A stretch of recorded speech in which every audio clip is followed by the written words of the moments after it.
I'm living in this off-grid camp, and right now we are going paddleboard fishing for walleye. But not in this lake, we're taking the Jeep for a drive. Born on a tiny remote island and raised on a horse farm, I grew up without any social media until 2022 and I've never been to public school. These videos are a journal, and I don't know what'll happen next, so let's enjoy the ride, and I'll see you on the next adventure. I've got my rods and tackle and a fish finder, and I forgot the worms. One sec. Okay, I think I got everything. Let's go. This drive takes around 20 minutes. We made it. There's my paddleboard. We're all set up. Let's go. It's already 6 o'clock and sunset is at 7. I don't have a lot of time for fishing generally because we're working 7 days a week on the log cabin build, which you'll see tomorrow. Fish in general are known to be most active around dawn and dusk, but walleye in particular are night hunters. They're named for their big white reflective eyes that help them see in the dark, and a lot of people like to hunt walleye at night. We're using a worm on this jig, which is the only thing they've been wanting to eat. We're going to try and catch some eating sized walleye, which means not too small, but also not too big, because you're not allowed to keep the big ones. I'm going to cast this jig and let it sink to the bottom, and then I'm just going to let it drag very slowly across the bottom of the lake, either by reeling slowly or drifting, and it looks like we're going to have to reel slowly because we're not drifting the right way. As I drag this, I can feel all the rocks and weeds and bumps at the bottom, but I'm waiting to feel a fish. And if I do feel a fish, I'm going to set the hook really hard to try and get the fish hooked, and then reel him in. And then put him in a bucket and eat him after cooking him and filleting him. First we have to catch him. We haven't caught him yet. The wind's not cooperating with me today, so I'm going to paddle back to where I want to be. As I said before, I'm here to work on a log cabin build. Jim and Bianca have Pete and I here to do the work. Pete's their other helper, and right now we're working on framing the roof. Jim and Bianca help when they can. They also run a logging company, own a logging company, and Jim drives trucks and does the mechanics, and Bianca does all the paperwork, so everyone's really busy.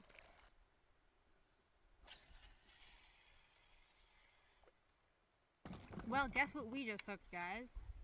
Foul hooked. This is a chub, and they are invasive. We know they're in this lake, and they're damaging the walleye population. So, I don't know how I hooked them like that. These come from people fishing with live bait. Unethically. Not following the rules. Actually here, the rules are it's completely illegal to fish with live bait for that reason. It's so easy to decimate a lake with an invasive species. The chub eat walleye eggs, which is why they're so hard on the walleye.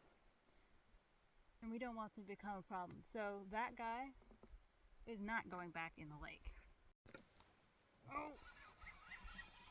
Come on, this better be a walleye. Oh yeah. Stop! Aw, you just threw off my worm. That's what we're looking for. Now this one's a bit small for eating, but look at the blue on him.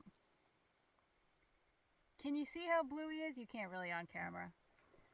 You can see a bit of blue tint in his fins, in his tail.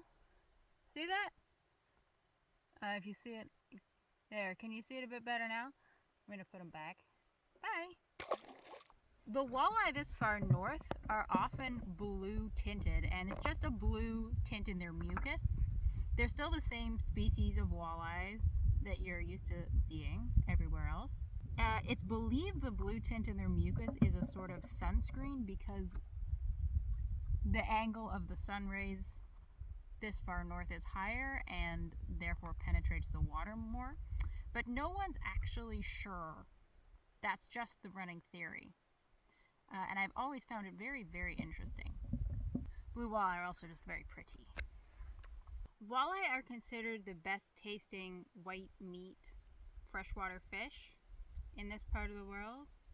Here specifically, up north, pike, I personally prefer pike. although the two fish taste very, very similar. A lot of people consider pike a trash fish when it comes to eating, but all those people live in the south where the water is dirty. That's partially because pike caught in warm or dirty water generally don't taste good, as with most fish. But here, where the water is super cold and clean, they're delicious and taste almost identical to walleye. The other reason people don't like pike is because they're harder to fillet. They have a Y bone, so it's very easy to end up with bones in your fillet. But the bigger the pike, the easier they are to fillet. But we're fishing for walleye, which of course are still very, very good. I would say they taste slightly sweeter than pike, is the only way I can describe it. There's no other boats on this lake right now. There are 2 camps on the lake, but they don't have road access and the people who own them aren't here right now. All the camps up here are off-grid, which means outside the power grid. If you want electricity, everything has to be on solar or wind or a generator. Most people use a combination of generator and solar. I have a propane stove in the camp I'm staying in, and it's heated with wood. I do have running water and hot water. We're also 2 hours from the nearest town and 7 hours from the nearest city. We don't go to the grocery store all that often. I'm at the grocery store right now, although so far we haven't got anything to eat. Is that a fish? No. Fuck. Can you see my rod moving? That's just it bouncing along the bottom of the jig, getting caught on stuff. Hopefully my worm's still on. It can be quite hard to tell the difference between that and a fish sometimes. You hit a weed and you think it's a fish, get excited, hooks it on a weed. We all do it. Check and see if my worm... Oh! There's rain coming. It might miss us. Me. You won't get rained on. We just got another one. Again, a bit small for eating. But also really nice blue. This one's like almost purpley. Look how pretty it is. You can go back in the lake. You win the beauty pageant. This feels like it may be a slightly better one. Maybe. It's not.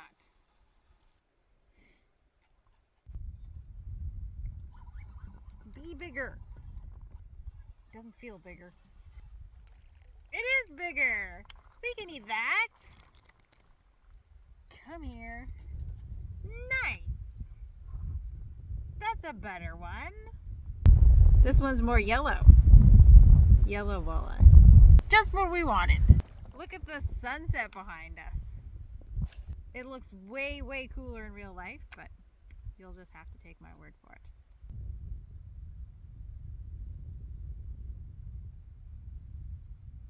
Look! Look at that! Oh my god, fucking fish! Here I am looking at the sunset.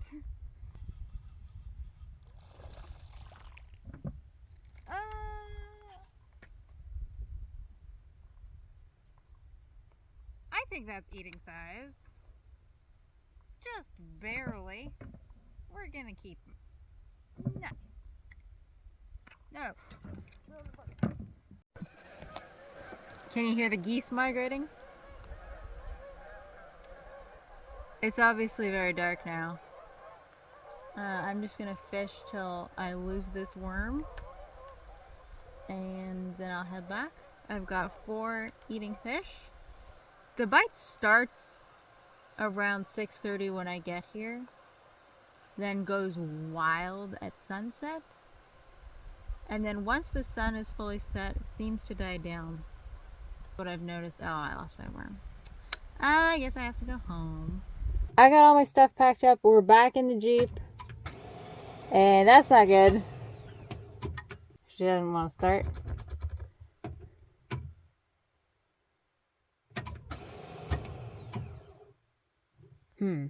You can push start this, because it's a standard, but we're facing backwards down a hill and we're about 6 feet from the lake. So I don't think that's an option. 8:15 right now. Bianca would come looking for me, but probably the earliest she'd get here is like 10. I don't know if I could walk from here to camp before 10 or not. I've actually been in almost this exact same situation before, the side-by-side, and it had a dead battery. That time I ended up getting rescued by a Hells Angels guy. See, this is why we call it adventure fishing, because it's always an adventure. Last time the boat ran out of gas in the middle of the lake. That was an adventure too. It's now 8:30. By now, Bianca will be wondering why I'm not there, and by 9:30, if I'm lucky, she might be worried enough to come looking for me. I know Bianca will come looking for me because her dinner is in this bucket. I realize this is a battery. I have a phone charger with me. Get the light. There we go. I have a phone charger with me. I could turn on the flashlight. I'm just not. So I can charge my phone and edit. I haven't had this much time for editing in ages. I think I might hear a motor actually, but it's only like 9 o'clock, so I don't know if it's Bianca. It's far off in the distance still. I'm not done editing though. It's now 20 after 9. I hear another motor. The first motor wasn't Bianca, obviously. I got a bunch more editing done. I still have lots to do though, so if it's not her, it's okay. I think I hear a motor for real now. It's 9:30. Yay! She's here.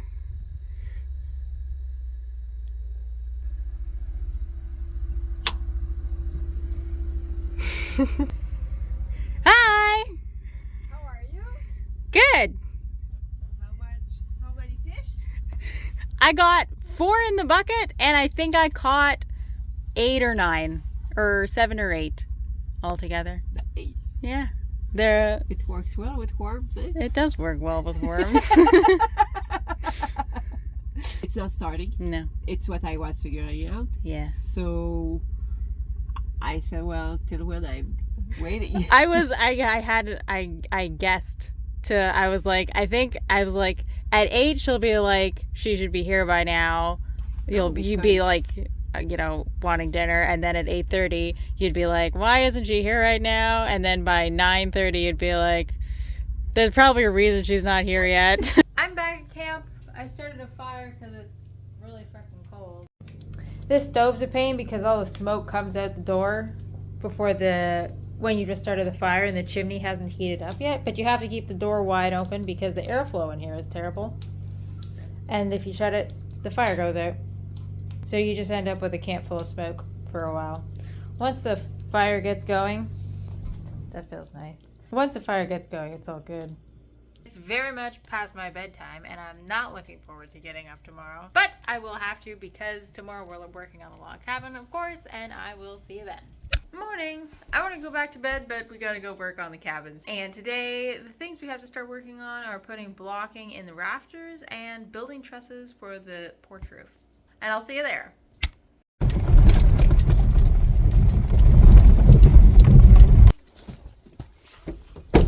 So I heard you got stuff last night. I did. This is the porch, and right here is where we need to build the trusses for. This is where the trusses are gonna go. First step is to build a 10x10 beam all across here for the ends of the trusses to sit on. So we're bringing all these 10x10s up here. Pete's passing them up the ladder. And then we gotta glue them together. It's coming along pretty good. Ta-da! These are the plans Jim drew up for our trusses, but we're gonna have to change it a bit. Now we're trying to figure out what our trusses are gonna be like.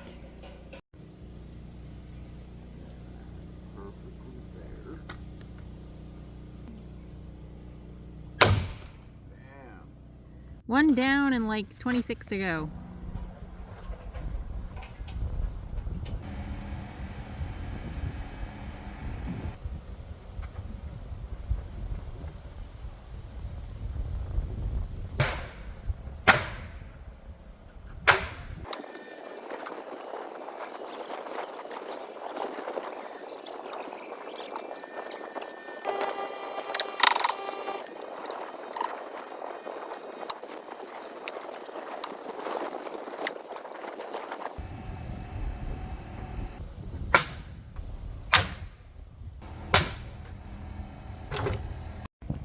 That's half of them done, and I cut a bunch more pieces of trusses so we can put up the rest of the trusses. And what we're trying to figure out right now is how to get a fascia board on this side because it's really high. And other than right there, there's nowhere to lean a ladder. So we're trying to figure that out because we have to get a fascia board on before we can get a measurement for the tin, which we need because the tin needs to be ordered. But right now we're going to get the rest of these trusses up.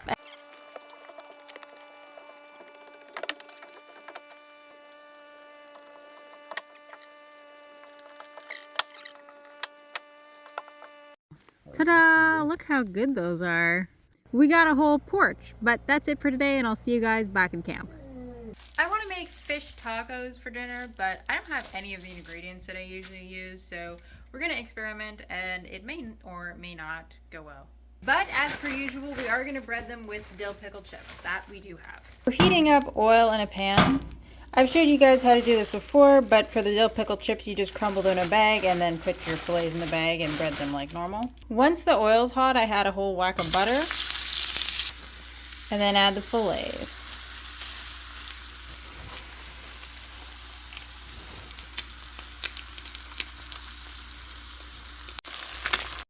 The problem with using butter is it often burns too quickly to be able to cook fish properly, but mixing it with oil stops the butter from burning as quickly, and you can still get that golden brown, crispy, buttery outside.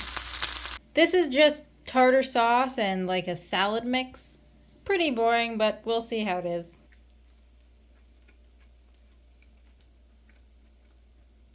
A little bland, but overall not bad. I'm happy. There's a loose worm in here somewhere. I have this container of worms, but before I left, aha! I saw this loose one, but I was in a hurry and didn't have time to grab. The fuck? Oh my god. You and you are supposed to be in here. They have infiltrated the cheese.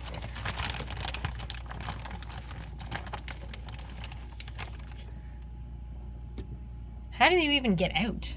The lid is sealed. Maybe I'll give them something to eat. Will that make you happier? Okay.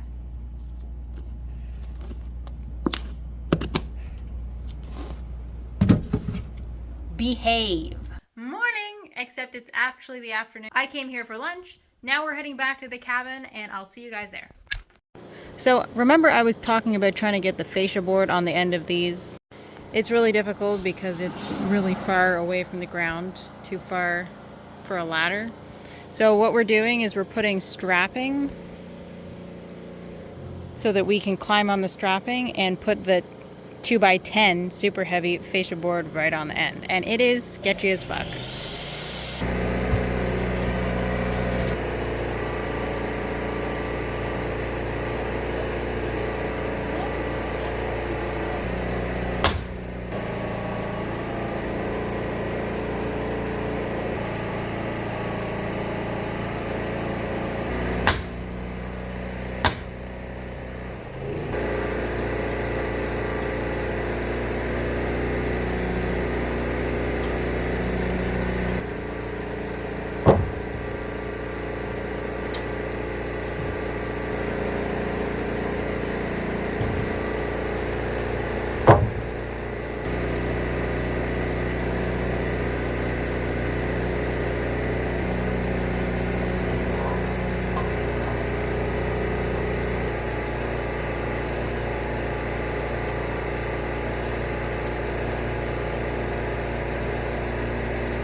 Not bad.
It's on and it looks good, and also we've both survived. Well guys, it looks like a house. We got all the rafters up and the roof is completely framed in, except for some strapping, but we don't have the nails to finish that right this second. The other thing we don't have yet is the tin. It hasn't been ordered, and that means I'm not going to be here to put it on. My camp isn't insulated, so as it gets colder, I get colder, so I have to leave before it gets properly cold. But I'll be back up here at some point for sure. We gotta see this thing finished after all. I'm not sure yet what I'm going to do for the winter, so let me know what kind of videos you want to see or what you want to learn about. But for now, I'm going to head back to the farm, and I'll see you there on the next adventure. Building a survival shelter with a fireplace, not using any tools.